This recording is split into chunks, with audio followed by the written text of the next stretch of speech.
welcome back to another video. I want to talk to you about a couple of things in this video. Firstly, the reports that we had from Israel about the resignation of the 8,200 unit leader. The second thing that I want to talk to you about is Israel's claim that they completely destroyed the Rafah brigade of Hamas.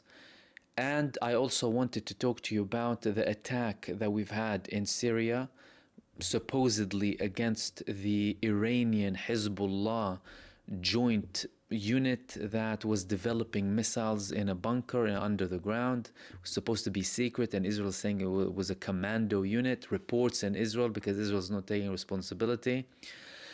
And the final thing that I want to talk to you about is the preparations on the ground that Israel has been doing in the last couple of weeks that are preparing for an invasion, a ground invasion in Lebanon. I'm going to start off with Unit 8,200.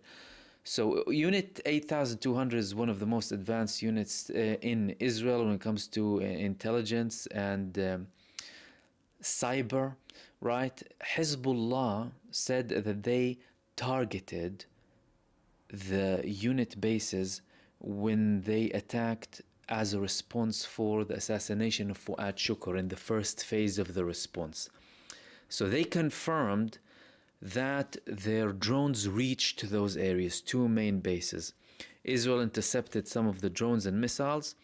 According to Hezbollah, they were meant to, of course, take the missiles from the Iron Dome, take as much missiles from the Iron Dome, activate the Iron Dome, so that the drones can go and reach their targets, which they did.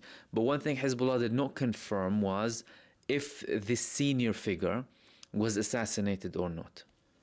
Now, the senior figure is Yossi Sariel. Yossi Sariel, it was reported that he was about to resign when we had a wave of resignations from the IDF a couple of weeks ago. Now, so far during this genocide, we've had 4 major resignations in Israel. The head of the Gaza division, the top figure in charge of the West Bank, the ground forces head in the IDF. Of course, you've had the whole team of the IDF spokesperson Hagari, and now we have Yossi Sariel. There are reports in Israel that are officially being denied that the chief of staff of the IDF, Herzi Halevi, will be resigning in December as well. That hasn't been confirmed. These resignations during war, well, any war, let alone the most dangerous war Israel has ever faced, existential war, existential threat, they constantly talk about that. They are fighting for their independence. It's like 1948, the dramatic stuff coming out from Israel. This is not something normal. This is not something normal. And these resignations are primarily a protest against how this war is run and how politically motivated it is. In many cases, we've had the top figures in Israel, apart from Benjamin Netanyahu, agreeing to a ceasefire, saying we shouldn't do this to the army. We need to refresh our capabilities. We are losing our deterrence, alongside many criticisms that came internally and from people in the Israeli military establishment and political establishments as well. However, of course, Benjamin Netanyahu is continuing, but these people couldn't handle it anymore. Now they're talking about this resignation, and the reports in Israel are coming in a sense of this man was responsible for the 7th of October failure. The failure of the 7th of October lies with many people in Israel. It doesn't just lie with a person in one unit. Firstly, where was the Gaza division that was supposed to be protecting Gaza? Where was all of the surveillance? Where was the 1.2 billion wall that Israel built just a couple of years ago, supposedly with the most advanced and high-tech technology that has so many sensors that detects everything? Gaza has videos 24/7 taking pictures and videos. What happened? So you have more than one person in charge, but it seems like some people in Israel have an interest to have the blame on certain people. And don't forget also we had the resignation of the head of the Amman, which is the military intelligence director. The interesting thing in this report is that Israel did not show any images of the resignation. They posted images in some of the articles about an event that they had, the ceremony, where they changed positions 3.5 years ago. So we don't have a current image of Yossi Sariel, only a letter, which raised more suspicion that, okay, well, where are you? Well, this man, Hezbollah said they targeted him, they targeted a senior figure. There were reports that he was the target. We haven't heard from him and we haven't seen him. Now, although these people from these units, they don't talk a lot, but usually when it comes to a resignation, official resignation, these people, they have a ceremony, they announce their resignation, and they say, so where is he? That's a big question, and a very dangerous question as well. Unless we see him, we will have more suspicions that the man was killed. He could have potentially been killed unless we have a confirmation and we see him and we see some sort of ceremony. So far, we don't have that. Of course, that's not a full indication or proof that he was definitely assassinated in that attack, but there are suspicions. That was the first thing that I want to talk to you about. Second thing that I want to talk to you about is Israel claiming that the Rafah brigade that belongs to Hamas has been completely destroyed. Confirmed. Israel is confirming. They're saying that the IDF controlled 9 tunnels and 200 underground bases, and now they are completely eliminating everything to do with the Hamas brigade in Rafah. And that's another interesting point. The IDF are now saying most of the smuggling is not coming from under the ground, it's coming from over the ground. Yesterday you were telling us that it was the oxygen line and tunnels and what have you, and now they're saying no, actually it's as if Egypt was supporting Hamas over the ground. Unsubstantiated. Firstly, the report itself that they dismantled the Hamas brigade in Rafah is unsubstantiated. As a matter of fact, we've had IDF troops who were serving in Gaza telling a senior figure who was in the Israeli army, it's Brik, and I quoted him at the time, that all of the talk in the media about us taking them down are completely false. We can't see them. We don't know where they're fighting us from. They fight us and they disappear, and the media is not showing the amount of losses. There was a soldier speaking with Yitzhak Brik. Yitzhak Brik is a man who had a top position in the Israeli army previously, and he is still in contact with the Israeli soldiers fighting in Gaza. As a matter of fact, he spoke with Benjamin Netanyahu multiple times, even though he opposes him heavily, but just to try and give him advice on how to deal with this war.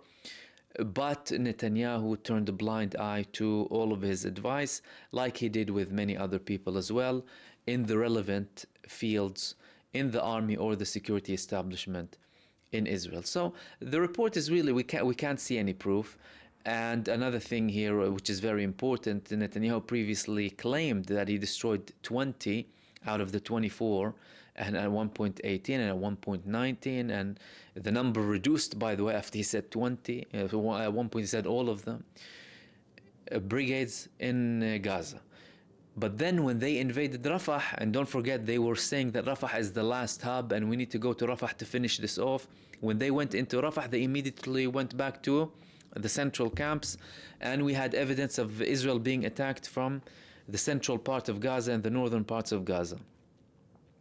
So Hamas is still present everywhere, and Israel is not providing further elaboration about their elimination or supposed elimination of Hamas in Rafah. Another argument here is, well, we haven't seen many actions coming out or videos or footage coming from the Palestinian resistance lately, but that could be due to many reasons. Number one, the security reasons, logistical reasons, and to keep themselves protected. They previously said that before. The levels of videos that they publish in general are a very small percentage of what they actually have, and they do not publish many things to keep themselves safe. So usually when they will publish something, that area, they will be over and done with it, or the operation at that time would have ended and they don't have a threat or a risk on their own fighters or the Palestinian civilian population. Although usually you don't fight within civilian populations because it's within destroyed buildings and the people are in tents, and you don't usually have fighting in tents. What usually happens in tents is that Israel destroys these tents. So this could be due to that. And we still have activities in other parts, of course. And another very important thing is the fact that Israel withdrew most of the fighting brigades from Gaza and deployed them in Lebanon, which leads me to Lebanon. But before I reach that part, I wanted to speak briefly about this attack. It's related to Lebanon. Israel is saying, and we had reports in Axios as well and other websites too, about this commando action, this heroic commando action in Syria. Supposedly, they targeted an underground facility where the Iranians and HIZBULLAH were building new sophisticated weapons, precision missiles, because Israel destroyed many of these facilities before. And there was even a report that Israel kidnapped an Iranian figure. Iran immediately came out and denied having anyone being kidnapped in Syria, and we did not have elaboration apart from the fact that approximately 14 people were killed in Syria.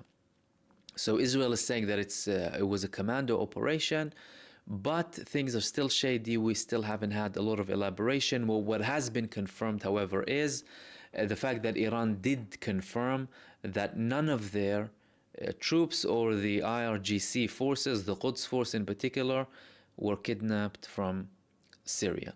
Of course, that's connected with Lebanon. And we have been speaking about the recent escalation in the tones of the Israeli leadership, primarily from Yoav Gallant, who went to the borders the other day, and he said, be ready, you're going to take action. Now we have another report coming from Lebanon saying what? Saying that Israel, firstly, they have at least 12 brigades operating. Of course, they deployed Division 36, a whole division before, but now in total they're saying 12 brigades on the borders with Lebanon. And that these brigades are operating, some of the tanks are operating in minefields and in areas where they can have a ground invasion through tanks. So they are destroying some of these mines to make it more possible and safe to try and get into Lebanon. Why are they doing that? Because when they had the attempts of a ground invasion with special forces, and when we talk about special forces, we're talking about the top special forces in Israel who have experience in Lebanon. They failed. They attempted that 3 times. In all 3 cases, Hezbollah took all of them down as they killed them or wounded them. In one of them, which was the last one that happened approximately a month ago, Israel tried to have this invasion. They tried to carry out this invasion in Lebanon in an area where they assumed it would be a soft spot for Hezbollah, civilian area, more towards the Golan Heights. That didn't work as well, and they were shocked in Israel at the time that Hezbollah was prepared in that area too.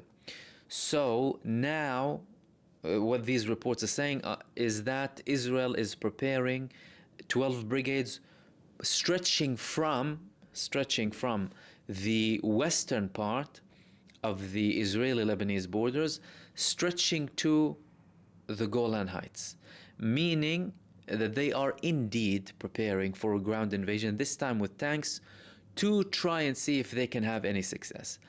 It's a very dangerous game if they would try and do that. Why? Because so far Hezbollah are hitting them in deep inside of Israel, and when we say deep, it's where Hezbollah decided that they're going to reach. And the furthest they have reached so far is Tel Aviv, on unit 8,200. But when it comes to the northern part of Israel, all across the Galilee, Hezbollah attacked all of these areas. As a matter of fact, they got in a new settlement today, and they're constantly attacking them, increasing bit by bit, which indicates that they have a strategic vision and that they work based on a plan, not to break all of the tools all at once, take it bit by bit, but they are still attacking Israel inside of the Israeli territory. And another problem that Israel has with the tanks, well, firstly, in 2006, there was a massacre of tanks. They called it the massacre of tanks at the time, where Israel tried to invade Lebanon with 36, at least 36 tanks at the time. All of them were destroyed with Cornet missiles from Hezbollah. And Hezbollah were publishing images and videos at the time of them burning completely. And that period was catastrophic for Israel. Now, what we have seen is Hezbollah targeting these tanks, the bases, the vehicles used by the IDF that look like a military vehicle, or they could be hiding in a civilian vehicle like we saw in the last video of Hezbollah. Hezbollah are targeting them from a very, very far locations, and with drones and sometimes with Cornets as well, heat-guided missiles, when they are operating in a single manner. So there would be one tank, for example, trying to hide in a certain location, thinking that they are out of reach of Hezbollah, but Hezbollah still find them. So if Israel is indeed serious, and we are seeing indications that they are serious about invading Lebanon, that's going to be a very big risk with the tanks in particular, but with all of the other forces as well.